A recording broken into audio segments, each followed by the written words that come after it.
last time I walked off the court at Wollongong, I had crutches and a moon boot because I tore my Achilles. So it's good to be actually walking off there and preparing for the rest of the season.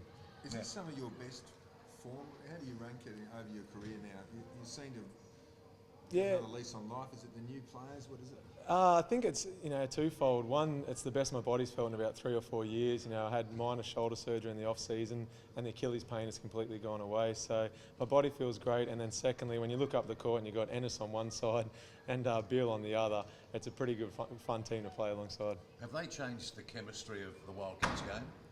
It's just more scoring power more than anything. They're fun guys to play alongside. They love the game, and every day at training you got big matchups and you just enjoy coming to train, let alone the games. You're saying it's gone from being a bounce pass layup to an alley-oop or something. Exactly right. We've had success over the last 4 years, but this year, instead of it being the boring bounce pass into a layup, it's alley-oop into a dunk. So it's still the same result, but it does look a lot better for the fans.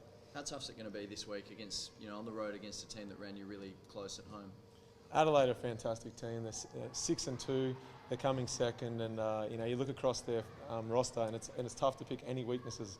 So we know if we don't play our best basketball on Friday night in Adelaide, they'll beat us. So we're excited not only because it's the top of the table clash, but because it's their hardest challenge to date. There seems to be a feeling around the league that they're perhaps your biggest challenger. Do you go along with that? Do you see them as the best team out there?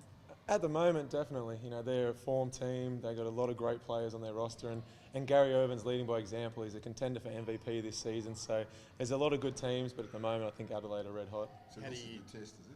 So this is the big test, the litmus test, to see where you're actually really at? Yeah, early stages of the season. We're about a quarter of the way through, and at the moment, obviously, we're 8-0. They're 6-2, and we're both coming off some good wins. So it'll be a good test, especially on the road in front of what should be a sold-out crowd. And on Sunday, of course, Sydney looked like they'll roll out Sam Young. That's a bit tasty.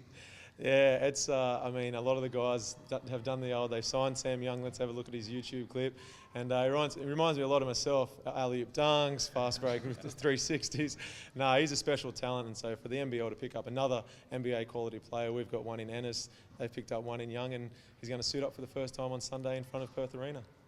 Damo, just back on Gary Irvin, how do you normally go against him, and how tough is he to cover? In the 4 years that both of us have been in the, playing against each other in the league, he's as tough as they come in the point guard position. So if we can stop him, it goes a long way to stopping the whole team. And you've got to slow him down in transition. That's where he's at his best. So pick him up early and then make sure the bigs are behind you, ready to play help defence, because one-on-one he can be impossible to guard at times. How much have you seen of the Sixers, and what do you attribute their turnaround to this season? One, they've got no injuries. I think losing Mitch Creek last year really hurt him and was underplayed in the media. And so they're healthy. And secondly, bringing in Gary Irvin, I think, was a huge pickup. Now Gibbo can just relax and play the 2 spot and focus on defence, and it goes a long way where they can all just play a role now that they're specialised at. What do you see as the key to getting past them on Friday? The tempo. If we can control the tempo, we obviously want to get out and run, but if we can then slow them down and make them play 24-second offences, then that'll go a long way to us winning. A lot of people are talking up already, sort of Ennis and Beale versus Young on Sunday. Will that your boys lift for it, do you think? Do you think that'll get them going as well? Yeah, sometimes it is hard not to get caught up in it all, and you look at who they've signed, and he's a great talent, so we're all excited for the game. It's not Perth versus Sam Young, that's the furthest thing from it, but it will be exciting to see some key matchups, whether it's last year's runner-up MVP in Ben Madgen versus Ennis, or whether it's Beale in there and Young. There's some great talent on the floor, and Young just adds to that. Just on James, we saw him with some tape and some ice on his hand. Is he okay? Yeah, he's fine. He just saw some cameras and he missed a few shots. I thought he better blame it on the hand. No, he's fine. He's nothing wrong. And James Crawford in town, that'll give the place a lift as well. Hall of Famer, one of the all-time great Wildcats. Yeah, absolutely. I sent him an email congratulating him when it was announced. And I spent about 4 paragraphs just explaining who I was because I was a little nervous. He was a childhood hero, and to get an email back was fantastic. And now we get to meet him in person in a few days. It'll be awesome. What did he say when he emailed back? Thanks, Marto. See you in Perth. Short and to the point.